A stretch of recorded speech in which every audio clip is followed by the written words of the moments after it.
Not every king is born knowing he will rule. Some are forged in the silence of obscurity, shaped not by crowns or courts, but by quiet moments, unseen deeds, and the gentle pull of destiny. And in a time when Britain groaned under the weight of lawlessness and war, when every hilltop hid a rival warlord, and every village prayed for peace, a boy lived whose name would one day echo through centuries: Arthur. But before the legends and the sword, before the knights and the kingdom, he was just a child, hidden from the world and from the truth of who he was. The land had fallen into chaos after the death of King Uther Pendragon. He had ruled with strength, but left behind no acknowledged heir. The nobles bickered and fought, each claiming a right to the throne, and with no single banner to unite the land, it fractured like cracked stone. Blood spilled in forests and fields. Castles turned cold and quiet, or blazed with fire in the night. But in a modest manner, far from the noise of courts and battles, a boy grew up thinking himself the son of Sir Ector, a nobleman of no particular fame. His days were simple. He ran through tall grass with his foster brother Kay, chased the chickens through the yard, helped the cook stir heavy stews, and listened to stories by the hearth when the winter winds howled against the shutters. He had no idea that on the day of his birth, the great wizard Merlin had taken him from his real parents to protect him.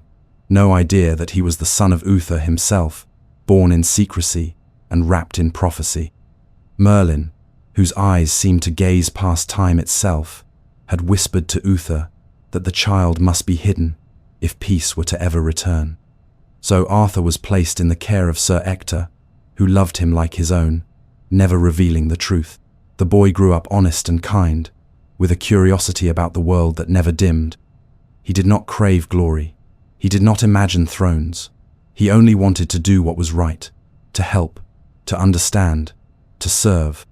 Years passed, and Arthur remained in Kay's shadow, content to play the squire and stay out of the way. Kay, brash and proud, trained with the sword and dreamed of tournaments. Arthur, meanwhile, listened to the whispers of the wind in the trees and read what books he could find. He paid attention to things others, overlooked the way people treated animals, the quiet sadness in a servant's eyes, the soft hum of the earth at dusk. Even then, something in him reached towards something larger, though he could not name it. Then came the great tournament in London, called to settle the question of the throne once and for all. Nobles from across the realm arrived in gleaming armor and bright cloaks, each determined to prove their might in combat. Sir Ector rode to the city with Kay and Arthur, hoping Kay might win some honor in the games. On the day of the contest, as the crowd gathered and the air buzzed with excitement, Kay realized he had left his sword behind. Frustrated and flustered, he barked at Arthur to fetch it. The boy nodded, calm as ever, and set off through the maze of stone streets, trying to retrace their steps, but the sword was nowhere to be found. In his searching, Arthur passed a quiet churchyard nestled between two buildings, half forgotten and still in the golden morning light. There, standing silently beneath the bare branches of a winter tree, was a stone, and in the stone, a sword. It was not grand, not gleaming. There were no guards around it, no banners. Just a simple inscription worn into the rock: "Whoso pulleth out this sword from this stone is the rightful king of all England." Arthur paused, staring at it, not out of ambition, but wonder. The city was bustling with knights and kings' sons, all too proud or too sure to consider such a quiet place. He stepped closer, hesitated, then reached out. His hand touched the hilt, and it felt strangely warm, as if it had been waiting. With no struggle, no ceremony, he pulled the sword free. The air seemed to hold its breath. The birds paused in their trees. Time, for a heartbeat, stood still. Arthur turned and walked back through the streets, unaware of what he had done, carrying the sword like it was nothing more than a favor to his brother. When Sir Ector saw it, his face went pale, and when the lords of the court demanded proof, Arthur returned to the stone, and again, he drew it effortlessly, though others failed. Whispers turned to shouts, dismissals turned to awe, and slowly, the truth dawned. He was not a servant. He was not a squire. He was the son of Uther Pendragon, the rightful king. But Arthur did not gloat. He did not boast. He stood quiet, uncertain, as if the crown weighed heavily, even before it touched his brow. The people saw something in him, not just strength, but goodness. A stillness, a gentleness, something long missing in a world torn by pride and war. And so, under a grey sky and the murmured hopes of a weary land, Arthur was crowned not with triumph, but with quiet purpose. He did not promise conquest. He promised unity. And in that moment, the winds of Britain shifted, ever so slightly, as if the land itself were breathing a little easier. The boy from the manor, the one no one noticed, had become the king everyone would remember. Not long after Arthur took the crown, the weight of kingship settled around him like a cloak too large for his shoulders. He was still just a boy, barely older than the squires who fetched water for the court. The nobles around him, many grizzled from years of war, looked on with doubt. They saw not a leader, but a child with no royal training, no battlefield scars, no lineage that they had witnessed firsthand. Whispers moved like wind through the halls, that this king was too young, too soft, too unknown to hold the realm together. But Arthur had something they did. Noth had Merlin, the strange, ageless man who seemed to drift in and out of time like mist across the moors. Some feared him, others respected him. All knew that he was no ordinary wizard. He did not shoot fire from his hands or conjure gold from the air. He whispered to animals. He walked alone through forests and listened to the wind. He saw things no one else could see. Merlin had watched over Arthur since the day he was born. It was he who took the baby from the arms of Queen Igraine and vanished into the night, hiding him away not out of malice, but out of hope. The world, Merlin knew, was not ready for what Arthur could become, not yet. And now, with the crown upon his brow and the kingdom teetering on the edge of collapse, the time had come to begin shaping the king from the boy. Merlin did not teach with lectures or scrolls. His lessons were wrapped in riddles, in long walks through dew-covered fields, in stories shared by campfire glow. He spoke of balance, of nature's quiet rules. He told Arthur that strength alone would not unite the land, that a true king must listen more than he speaks, must understand the hearts of the poor as well as the ambitions of the noble. Arthur often found himself confused. One moment, Merlin would speak in riddles about stars and fate. The next he would vanish for days, only to return with a raven perched on his shoulder or a tale of speaking with wolves in the far north. But in time, Arthur began to see the shape of the world through Merlin's eyes. He saw that justice was more than punishment, that mercy could be more powerful than steel, and that the greatest rulers were not those who forced their will upon others, but those who inspired others to act from their own hearts. They would ride together through the countryside in disguise, watching how villagers lived, how they suffered, how they hoped. Arthur learned the price of bread, the ache of hunger, the joy of a shared fire on a cold night. He heard the stories of farmers who had lost their sons to war, of mothers who still waited for husbands who would never return. He came to understand that a crown was not a prize, but a burden, and with every lesson, his shoulders grew a little straighter. Merlin spoke, too, of the past, of the kings who had come before, of Uther's triumphs and mistakes, and of the ancient days when the land was still young, when magic pulsed beneath every stone and tree. He told Arthur of Avalon, the hidden isle beyond mortal reach, where time flowed differently, and secrets slept beneath silver leaves. He told him that Camelot, the shining kingdom Arthur would one day build, must be more than a fortress. It must be a similar place where laws were fair, where oaths were honored, and where all who entered felt they belonged.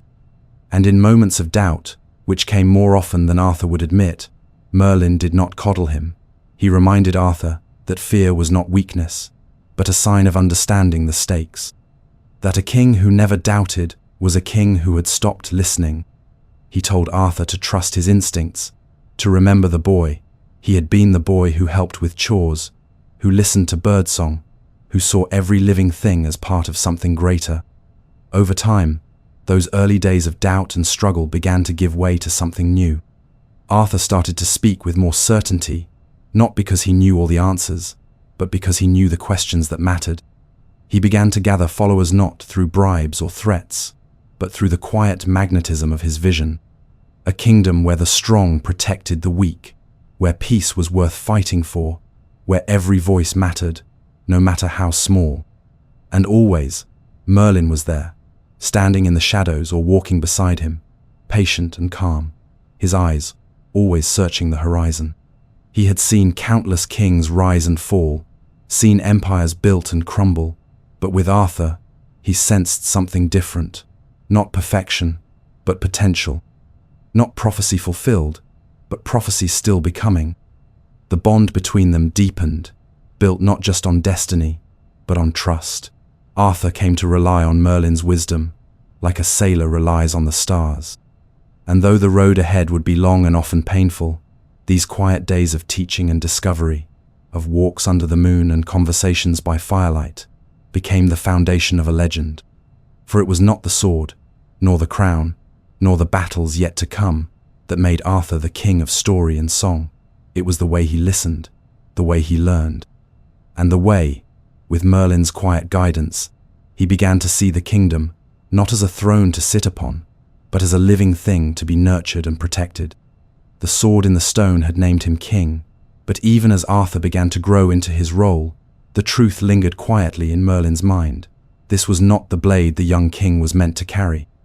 It had served its purpose, yes, to reveal Arthur's identity, to stir the land awake from its long division, to silence the doubters and bring the nobles to kneel.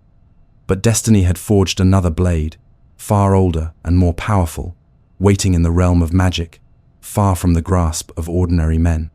One day, as the winds whispered of change and the air seemed to shimmer with something just beneath the surface, Merlin summoned Arthur before dawn, instructing him to ride without question, without weapons, without retinue.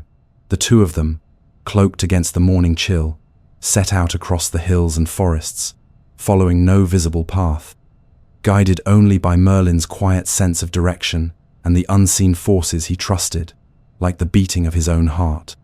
They traveled for hours in silence, the mist curling low around their horses' hooves, until they reached a lake unlike any Arthur had ever seen.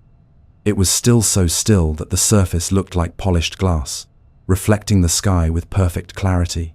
Trees ringed the shores, their branches dipping low as if bowing toward the water. No birds sang here. No breeze stirred the leaves. The world held its breath. Merlin dismounted slowly and gestured for Arthur to do the same. "This," he said softly, "is where your true sword waits." Arthur stepped forward, uncertain, the wet grass cool beneath his boots. He stared at the lake, and for a moment, nothing happened. Then, the water stirred, not with waves, not with ripples, but with a motion deep and deliberate, as though something beneath had awakened. From the center of the lake, a pale hand emerged, rising slowly from the depths, clothed in silver silk, delicate, yet unshakable. In its grasp was a sword long, gleaming, with a hilt wrapped in black leather and runes carved so finely into the blade that they seemed to dance in the light. The hand held the sword aloft, unmoving, as if offering it to the sky itself. Arthur did not speak. He did not need to. His steps carried him toward the water, and though it should have been cold, it welcomed him, parting softly around his ankles, his knees, his chest, until he stood waist-deep, reaching out. The moment his fingers closed around the hilt, a warmth pulsed through him, not a fire, but a steady hum, like the memory of sunlight, like the heartbeat of the earth. The hand vanished beneath the surface, and the lake fell still once more. Arthur returned to shore holding Excalibur, and the moment his feet touched the grass again, the very air around him seemed to shift. The trees stood taller, the sky brightened. Even the silence changed. It was no longer empty, but full of quiet power. Merlin watched him with something close to reverence. "Excalibur," he said, his voice almost a whisper. "Not made by human hands, but forged in Avalon, blessed by powers older than time. It is not a sword of conquest. It is a sword of kingship, of protection, of justice." Arthur looked down at the blade, turning it in his hands. It felt alive, not as a weapon, but as a companion and extension of the will to do right, to lead with courage and mercy. This was no instrument of destruction. This was a reminder, a promise. They returned to Camelot in silence, the sword wrapped in velvet and shadowed by awe. Word spread quickly, as word always does in places touched by legend. The nobles marveled. The knights, already devoted to Arthur, swore new oaths beneath banners bearing the sword's name. Some feared it, others worshipped it, but all felt its presence. When Arthur held Excalibur aloft, it was as though light itself bowed. No enemy could look upon it without hesitation. No ally could gaze upon it without hope. And yet Arthur never used it carelessly. He wore it not to dominate, but to remind all who saw him that he was not king by chance, nor ambition, but by the will of something greater. Excalibur became a symbol not only of power, but of restraint, of wisdom, of destiny accepted. And with it, Arthur grew. Each decision he made, he weighed with the quiet voice of the blade at his side, a voice that spoke not in words, but in feeling, in a sense of rightness, a pulse of warning, a calm steadiness when fear tried to take hold. In the years to come, many swords would rise against him, but none would match Excalibur. And yet, it was never about the steel. It was never about the edge, or the strength, or the sharpness. It was about what it stood for, a kingdom guided not by the hunger of its rulers, but by the grace of its ideals. In the glow of torchlight, in the hush of council meetings, in the fierce clash of battle, Excalibur remained as constant as the stars. And always, Arthur remembered the lake, the quiet hand, the moment of stillness, that first pulse of warmth in his palm, for in that moment, something inside him had settled. The boy who had drawn the sword from the stone had become the king who carried the blade of Avalon, and from that day forward, he would not rule alone. He would walk with the weight of justice at his side, with destiny not behind him, but in his grasp, with Excalibur at his side, and Merlin's wisdom still echoing in his thoughts. Arthur turned his gaze to something greater than victory. In battle he dreamed of a kingdom, not just united by blood and steel, but by shared purpose, honor, and trust. The land had known too many years of warlords and petty kings, of shifting alliances and broken oaths. Castles rose only to fall. Families pledged loyalty only to betray. The people needed more than a ruler. They needed something to believe in. So Arthur began to build, not just walls and towers, but ideals. Camelot would rise not merely from stone, but from hope. He gathered knights, not from noble birth alone, but from deeds and character, men who had fought bravely, men who had protected the weak, who had risked everything for strangers, who had chosen mercy when revenge was within reach. Some came with titles and lands, others came with only their sword and a story, but each was tested not by trials of strength alone, but by challenges of loyalty, of humility, of wisdom. Slowly, a fellowship formed, and at the heart of it stood something no court had ever seen before, the Round Table.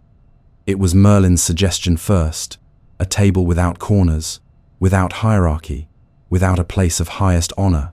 There would be no head, no seat above the others. All who sat there would be equal in voice and in vow. It was a radical idea in a world built on ranks and titles, but Arthur understood its power. At that table, each knight would speak as a brother, not a servant.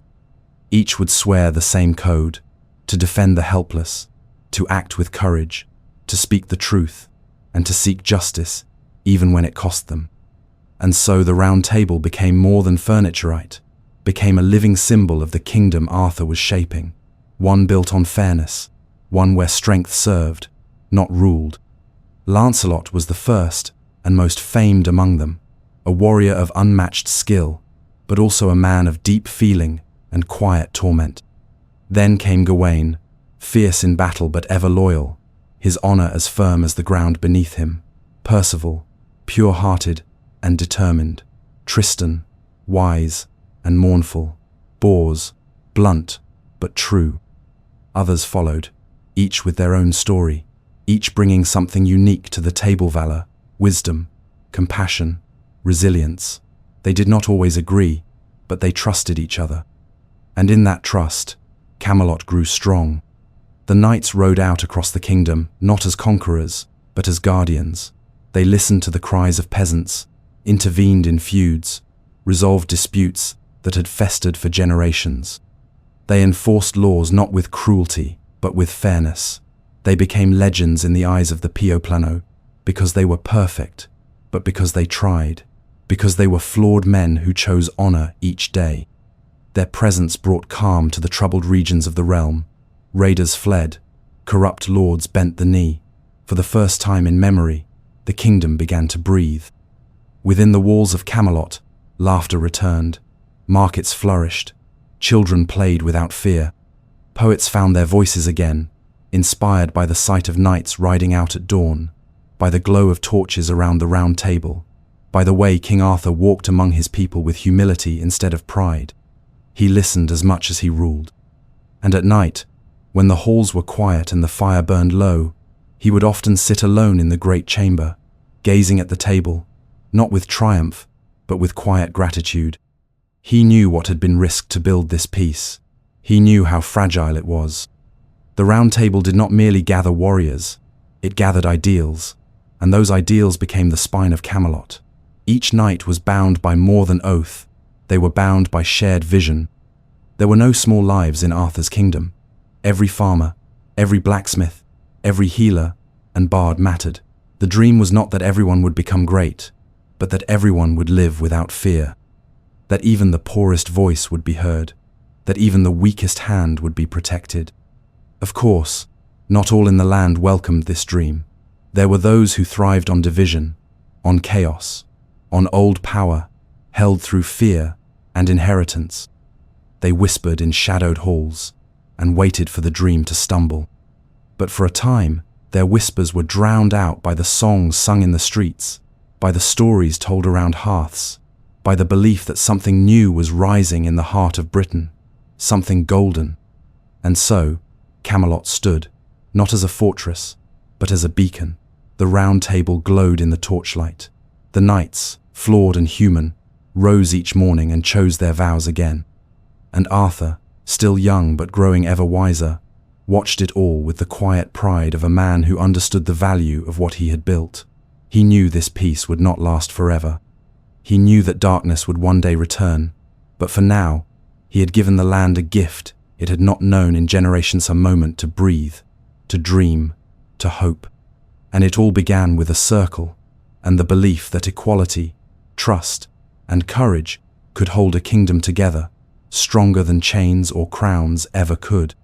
In the early days of Camelot's golden age, as peace spread across the land and the Round Table found its rhythm, there was a quiet ache within Arthur's heart, something softer than duty, quieter than were a longing he didn't yet understand. He had grown into a king, admired by his people and trusted by his knights, but in the stillness between councils and campaigns, he would sometimes pause, gaze through castle windows at the gardens below, and feel something missing. Not power, not purpose, but connection. Love, not as a symbol or alliance, but as something deeply human, someone to share the burdens, the quiet victories, the long silences between decisions that could change a nation. And then came Guinevere. She did not arrive with trumpets or declarations. She came with her father, Leodegrance, an ally of Arthur's from the old wars, whose lands lay in the west where the hills met the sea. The stories would later speak of her beauty, and yes, she was beautiful, with eyes like polished amber and hair that caught sunlight like gold. But what Arthur noticed first was her stillness, her ability to listen so fully it quieted the room around her. She moved with the grace of someone who understood the weight of silence, the rhythm of thought, the value of words unspoken. In the court filled with chatter and celebration, her presence was like a pool of calm water. She did not demand attention. She drew it, gently, like gravity. At first, their conversations were few, and formal exchanges of gratitude, polite smiles, the occasional shared glance, when a jester's joke landed better than expected. But slowly, as seasons turned and the kingdom settled into the rhythms of peace, those moments began to stretch. A walk in the gardens after a council meeting, a quiet exchange during feasts. Conversations that began with politics and ended in laughter. Arthur, who had faced armies and monsters, found himself nervous in her presence, uncertain of his words, softened by her nearness. She did not see a king first. She saw a man trying to hold something fragile and vast, and he saw in her a soul unafraid of his crown.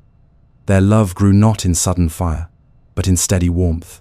It was built on mutual respect, on shared vision, on long looks and quiet understanding.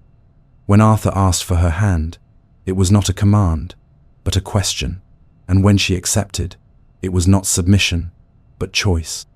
Their marriage was celebrated throughout the kingdom as a union not just of two noble houses, but of ideals. The people rejoiced, for they saw in Guinevere the same gentleness and strength they cherished in their king. Together, they were a symbol of hope, two leaders, side by side, shaping a world that cared for the hearts as much as the laws of its people. In the early years of their marriage, Camelot bloomed. Guinevere brought softness to the halls where warriors gathered. She listened to disputes in the court with patience, often calming tempers where swords once would have been drawn. She walked among the people, not from duty, but from genuine care, learning their names, their joys, their fears. She had a gift for weaving peace where words faltered, and Arthur often said that while he could protect the kingdom's body, it was she who protected its soul. But no love, however pure, is untouched by time, and no heart, however noble, is immune to pain. In the quiet hours, when duty pulled Arthur in every direction, and the weight of rule became too much to speak aloud, Guinevere felt the distance growing. It was no betrayal, no bitterness, only the slow erosion of closeness that comes when one's soul is stretched too thin across 1,000 responsibilities. Arthur loved her deeply, but he did not always know how to share the heaviness he carried. And Guinevere, though strong, longed for the man beneath the crown, the one who once walked beside her through the garden at dusk, speaking of dreams and stars. Into this space came Lancelot. He was everything a knight should be: loyal, brave, unmatched in skill, but he was also kind, deeply thoughtful, and burdened by a quiet sorrow that drew others to him. He had pledged himself to Arthur with unwavering devotion, and he served not just as a warrior, but as a friend, a protector of everything Camelot stood for. And it was this very devotion that brought him close to Guinevere. At first, it was nothing more than companionship, shared concern for the king, shared admiration for the realm they both loved. But over time, something deeper began to stir, unspoken and unacknowledged, yet undeniable. They never meant for it to happen. They resisted, quietly, painfully, for a long time. But love is not always obedient. It grows where hearts are vulnerable. It seeps through the cracks of unspoken loneliness. And though they said nothing, their glances grew longer, their silences heavier. Arthur, perhaps sensing the shift, said little. Whether he did not see, or chose not to see, no one can truly say. He trusted them both completely. That trust became its own tragedy. For even in a kingdom of ideals, the human heart does not always follow codes and oaths. And so, a quiet tension settled over the court, invisible but present. Guinevere loved Arthur. She truly did. But her heart, divided, began to ache in ways she could not name aloud. And Lancelot, ever loyal, suffered in silence, torn between duty and feeling, honor and truth. The story that would one day fracture Camelot had not yet unfolded fully, but its roots had begun to take hold beneath the surface, like seeds waiting for the storm. Yet even so, the love between Arthur and Guinevere was never hollow. It was layered, complicated, human. It was not the love of fairy tales, but the love of two people, doing their best within the storm of destiny. They shared laughter. Still, they held hands in the early light of morning. They found comfort in each other, even when words failed. But something fragile had shifted, and in a world where the smallest cracks can one day break empires, that shift mattered. For now, though, Camelot stood strong. Its queen walked the halls with grace. Its king ruled with wisdom, and its most noble knight rode at dawn with purpose in his heart and sorrow in his eyes. Love, like peace, is delicate, and even in a golden age, shadows gather slowly, unnoticed until it is too late. It was deep in winter when he arrived a night when the snow lay thick on the ramparts of Camelot, and the wind howled like wolves in the dark. The great hall was aglow with warmth and laughter, firelight flickering across goblets and banners, knights gathered in merriment, their armor set aside, the air thick with song and cheer.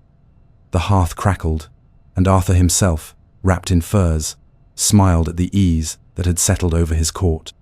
For a moment, it felt like the world outside had forgotten war, forgotten cold, forgotten the long shadow that fate often cast.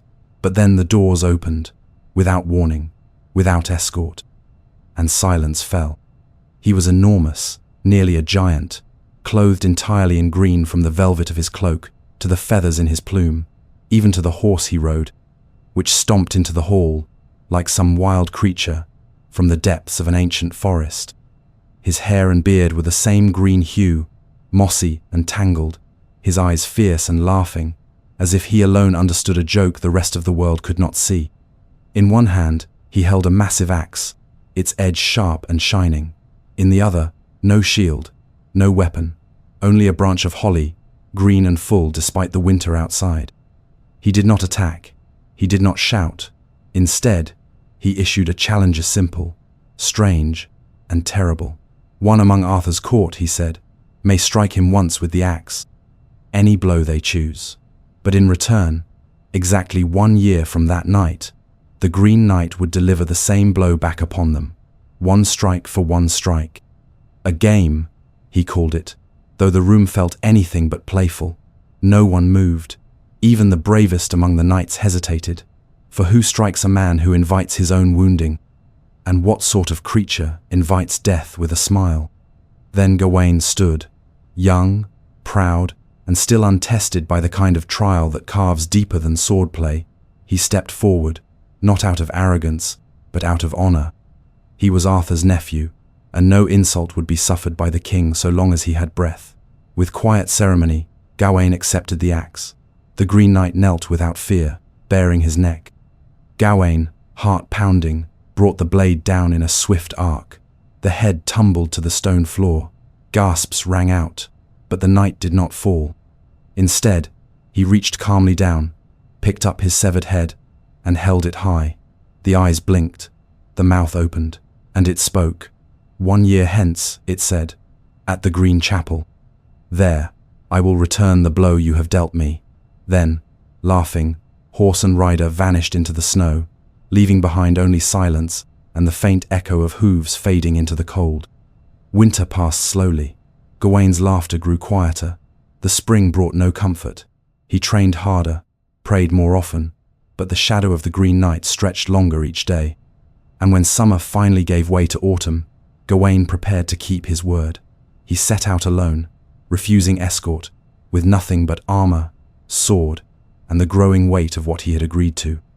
His journey led him through forests that whispered, through valleys thick with fog, past travelers who gave him strange looks, as if they sensed something grim in his wake.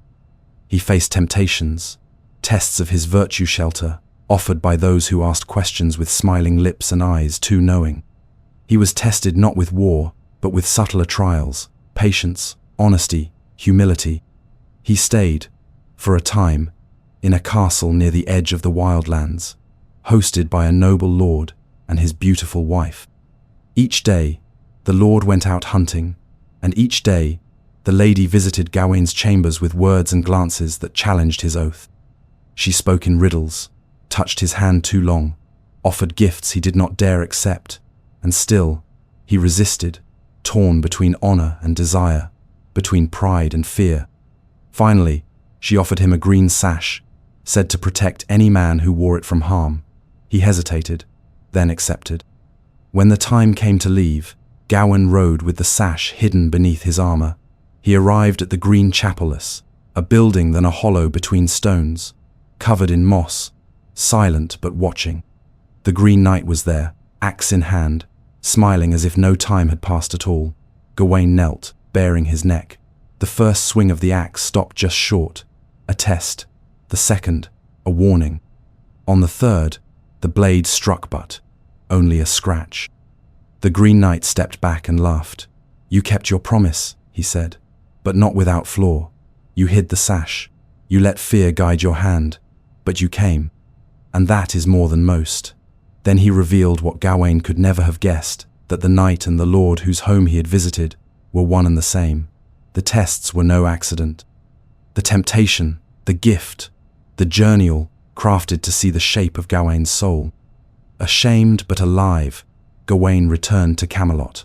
He wore the green sash as a reminder of his failure, a symbol not of shame, but of humility. And when Arthur heard the tale, he did not scold or console.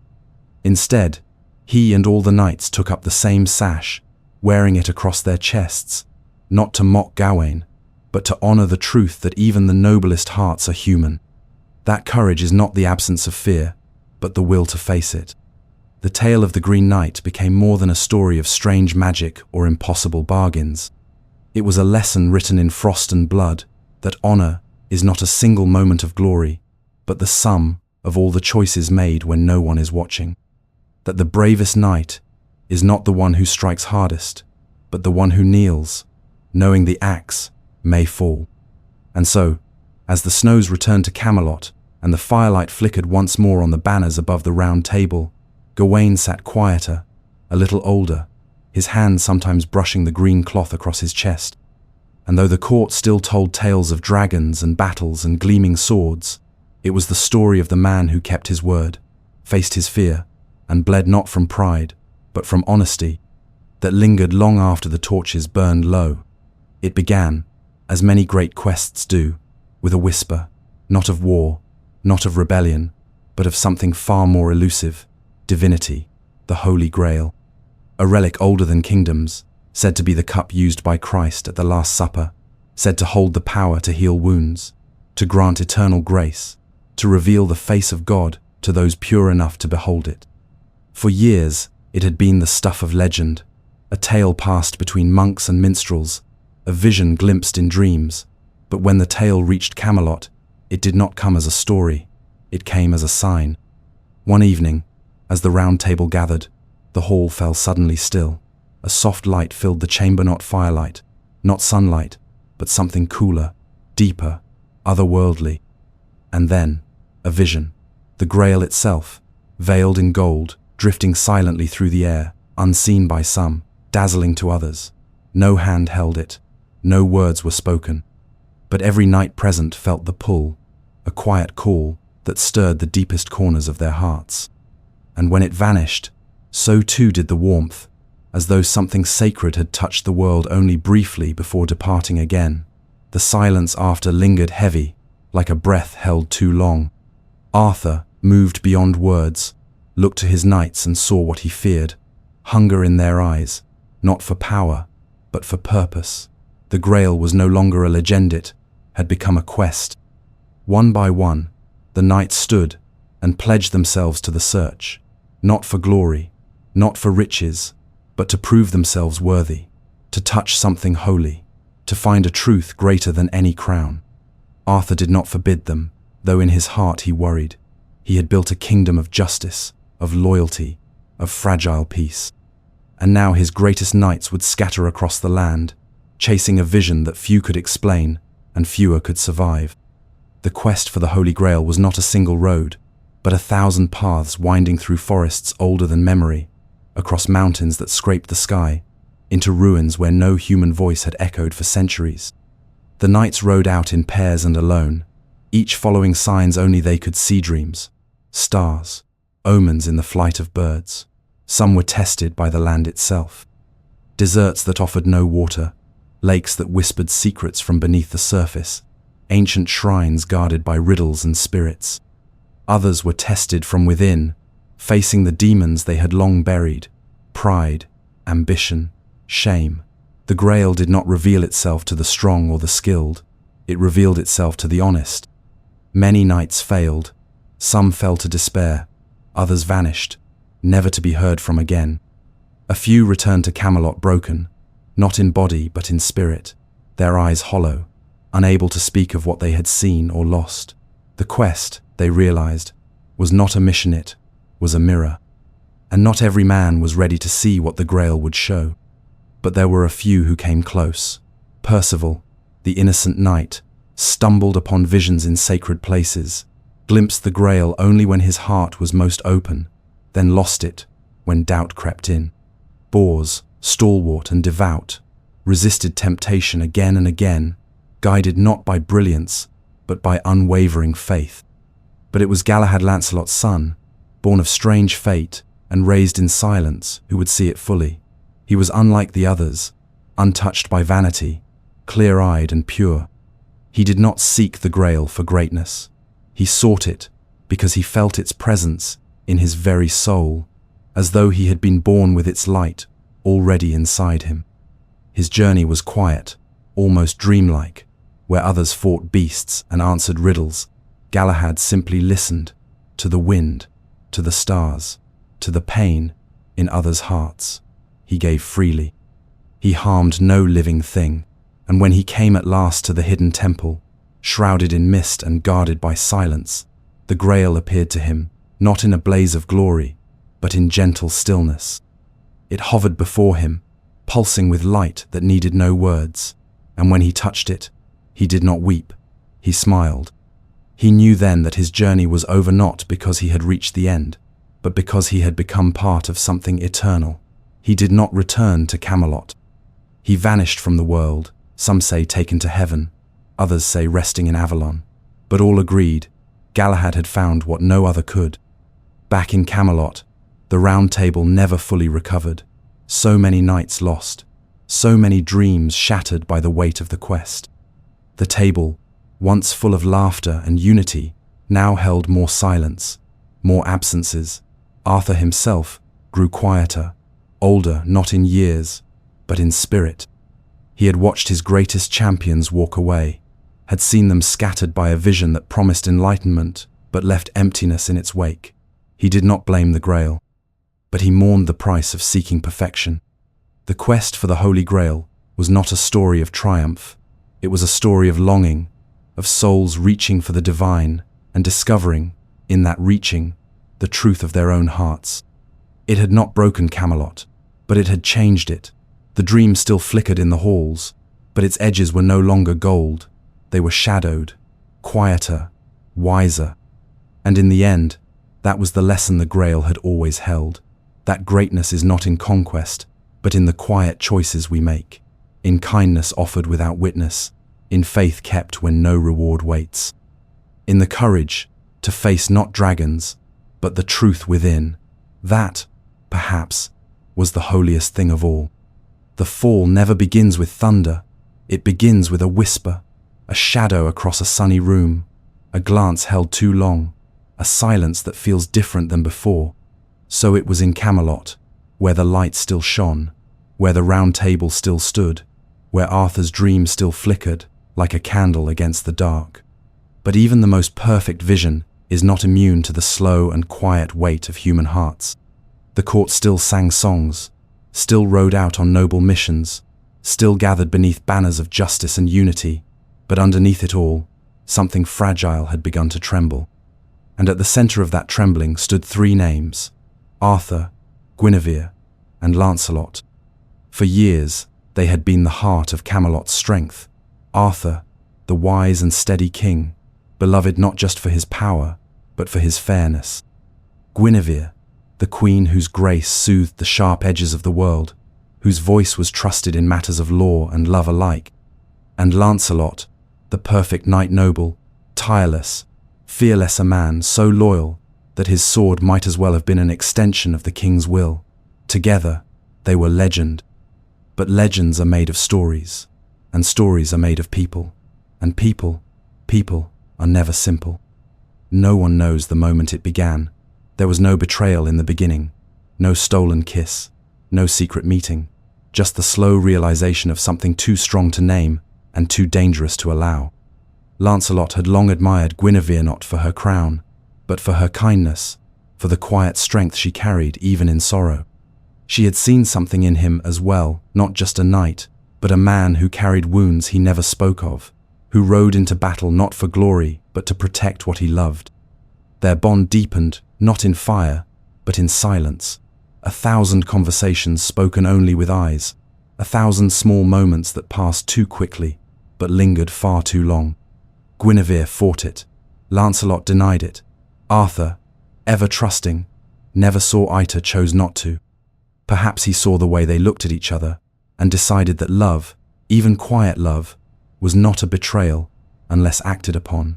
Perhaps he thought his own bond with Lancelot was strong enough to weather any storm.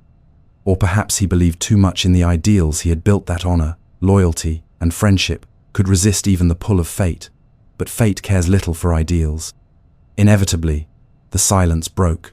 Maybe it was a stolen moment, a hidden night, a word too tender in the wrong ear.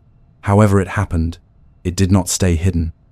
Whispers began to curl through the court like smoke from an unseen fire, and once whispered, the truth became unstoppable. What had been delicate became scandal. What had been private became dangerous. Arthur heard the rumors.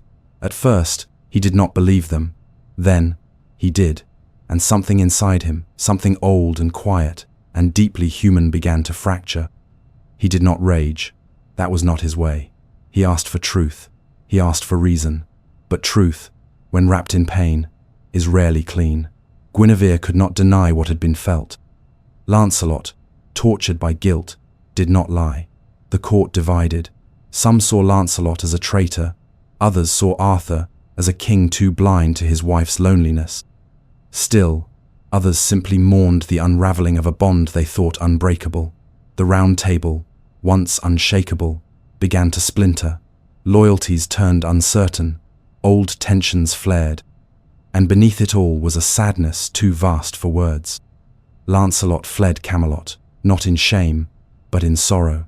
He could not raise his sword against the man he loved like a brother, and so he left rather than cause more harm. Guinevere remained, bound by duty and regret, her once bright presence now shadowed.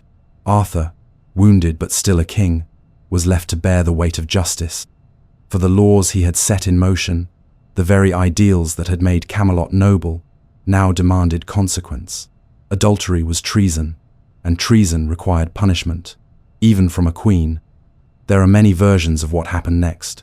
Some say Arthur sentenced Guinevere to death, not out of hatred, but because he believed the law must stand above the heart.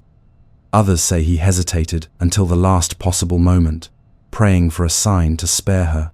But the story agrees on this. As the pyre was lit and the crowd gathered in silence, Lancelot returned.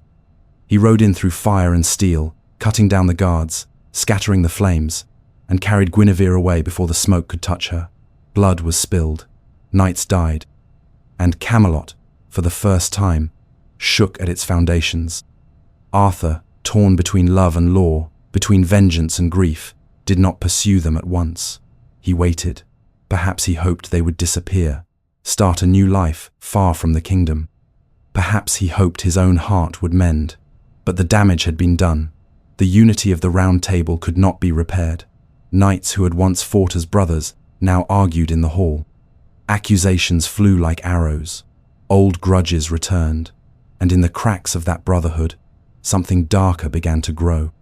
Lancelot retreated to his own lands across the sea, where he lived not as a hero, but as a penitent haunted by what he had done, unwilling to forget, unable to move on.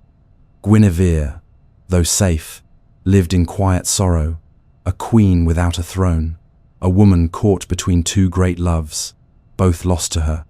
And Arthur, still trying to rule, still trying to hold together the pieces of the dream he had once built, felt time slipping through his hands like water. His heart was not hardened, but it was tired. The fall of Lancelot was not a single event. It was a slow, unraveling, a reminder that even the brightest lights cast shadows, that love, no matter how pure, can break what it cannot have, and that even in Camelot, the cost of feeling too deeply can be the undoing of everything. In the end, no one truly won. Lancelot lived, but not joyfully. Guinevere survived, but not freely. And Arthur reigned, but not wholly. The dream of Camelot did not die in war. Not yet, but it began to dim. Not because of betrayal, but because of hearts caught in a story too heavy for any one person to carry. And so the king sat at the round table, surrounded by empty chairs and fading songs, and knew that peace, once so carefully built, had begun to slip away. Not with swords, not with fire, but with love. The wind was colder now, not just the seasonal chill of winter's arrival, but something deeper, older, as though the land itself had drawn in a long breath and refused to let it go. Camelot stood still under a sky the color of steel, and the once bright banners that fluttered from its towers now hung heavy and faded, weighed down by more than just rain. There was no singing in the halls anymore. The round table, once surrounded by the voices of knights and friends, echoed with silence. Too many seats were empty, too many names spoken now only in memory. Arthur, older now, more tired, more alone, still bore the crown, but it sat heavier on his brow than ever before. What had begun as a golden dreamer place, where honor and courage could shape the world, was unraveling, thread by painful thread. And as so often happens, when something great begins to fall, there is always someone waiting to hasten its end. Mordred had been a shadow at the edge of Arthur's life for years, a reminder of choices made in darkness and consequence ignored for too long. He was Arthur's son, born of confusion and deceit, raised away from Camelot's light, and returned to it not as a child seeking a father, but as a man carrying the weight of betrayal in his blood. Arthur had tried to welcome him. He had offered kindness, tried to shape him into something better, something loyal, but it was too late. Mordred had seen the cracks in the kingdom. He had heard the whispers, felt the rift between king and court, and in those cracks, he found space to grow something poisonous. At first, Mordred wore a mask of loyalty. He fought beside the knights. He spoke of honor and justice, but underneath, resentment bloomed. He saw himself as a rightful heir, overlooked and denied. He saw Camelot as a dream that had failed, that needed tearing down. He saw Arthur, not as a father or a king, but as a man clinging to fading glory. And so he waited, watched, until the moment came. When word reached Arthur that Mordred had declared himself king in his absence, that he had taken the throne and the crown and summoned men to his banner, Arthur's heart did not burn with rage, it ached with weariness. This, too, had always been a possibility, but knowing it did not lessen the sorrow.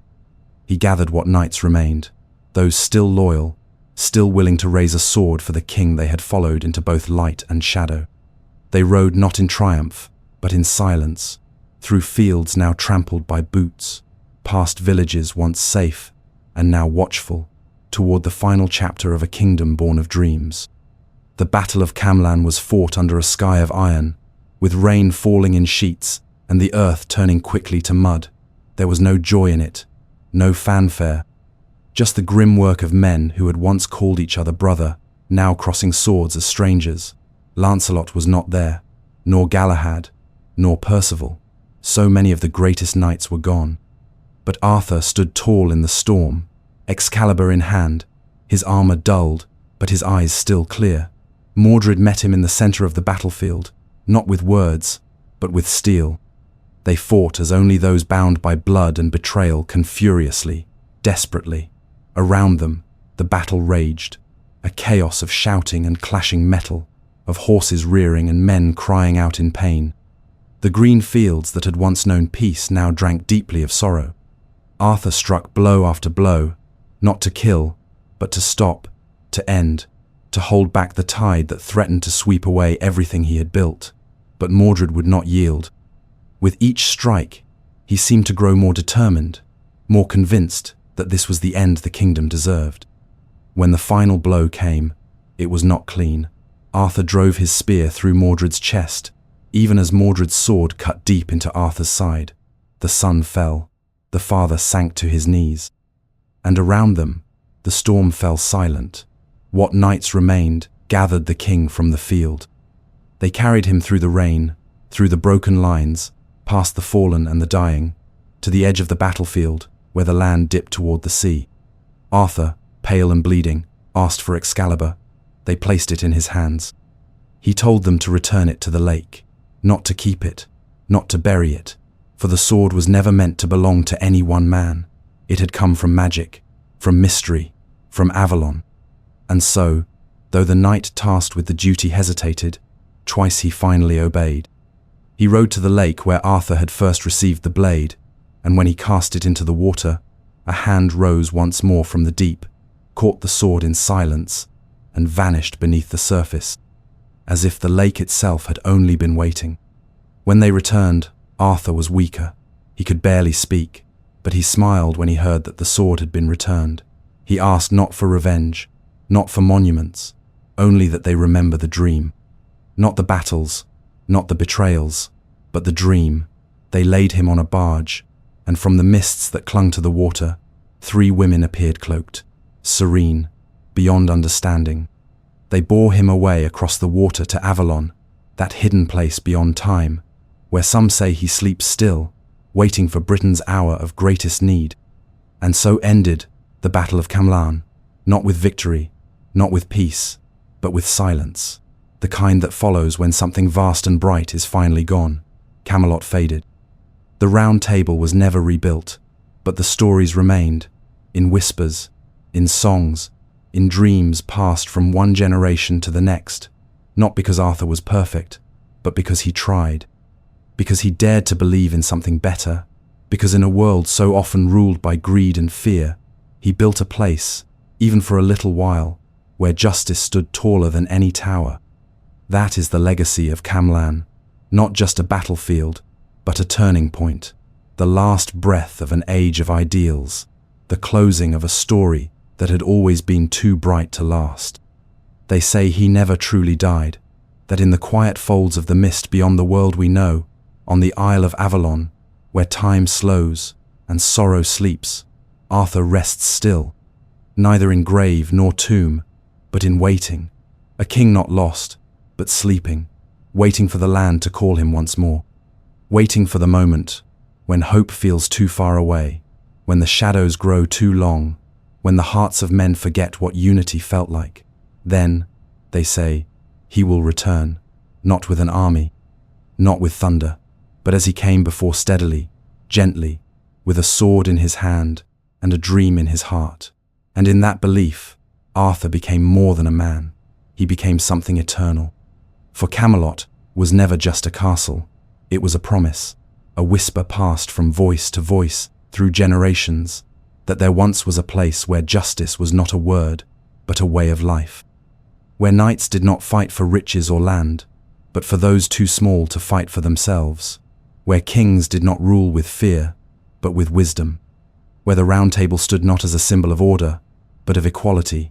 No head, no throne above others. Just voices, equal in worth, sharing bread, sharing dreams, forging a world from ideals that still shine, however dimly, even now. Long after the last stone of Camelot crumbled into moss and earth, the stories lived on, told by firelight, whispered by wandering minstrels, tucked into the pages of ancient books, carved into chapel walls and castle gates, each story a little different. Some say Lancelot returned to live his days in sorrow, tending a small chapel in silence. Others claim Guinevere took vows and vanished into the cloistered peace of an abbey, her crown exchanged for a veil. Some say Percival wandered until he vanished into the mountains, seeking the Grail once more, but none of those endings matter as much as the echo they leave behind. What matters is that people remembered, not just the names, but the meaning. They remembered a kingdom that strove for fairness, even when it failed. They remembered a brotherhood bound by oaths instead of blood, by honor instead of fear. They remembered a king who knelt beside the wounded and ruled with mercy. And they remembered that, once, the sword was returned to the lake not out of defeat, but out of reverence, because some things are too sacred to be held forever. Some power must be passed back to the source, so that it might wait for when it is truly needed again. And in the quiet spaces of the world, the spirit of Arthur lingers still, in the silent corners of old forests, where trees grow undisturbed and the wind speaks in forgotten tongues, in the crashing of waves against lonely cliffs, where the sea keeps secrets older than kings, in the sudden stillness that falls before dawn, when the world holds its breath and the stars seem to listen. In every act of selfless courage, in every stand against injustice, in every quiet moment when someone chooses what is right, not because they must, but because they can. That is where Camelot lives now. Not on any map, not marked by towers or walls, but in people, in the choices they make when no one is watching, in the dreams they carry even when the world tells them to let go, in the belief that peace is worth fighting for, and that kindness, even in a cruel world, is a form of strength. Arthur's kingdom never needed to survive in stone and steel. It survives in the stories, and stories, real stories, can never truly end. They change, they travel, they sleep, but they do not vanish. So as you close your eyes and drift deeper into sleep, let the story drift with you. Let it curl around your thoughts like a warm blanket, gentle and unhurried. Let it remind you that somewhere beyond the veil of time and dream, a king still waits, a table still stands, a sword still rests beneath still waters, and a dream timeless, golden, and ever so fragile still breathes quietly in the heart of the world, waiting, always waiting, for the ones who believe.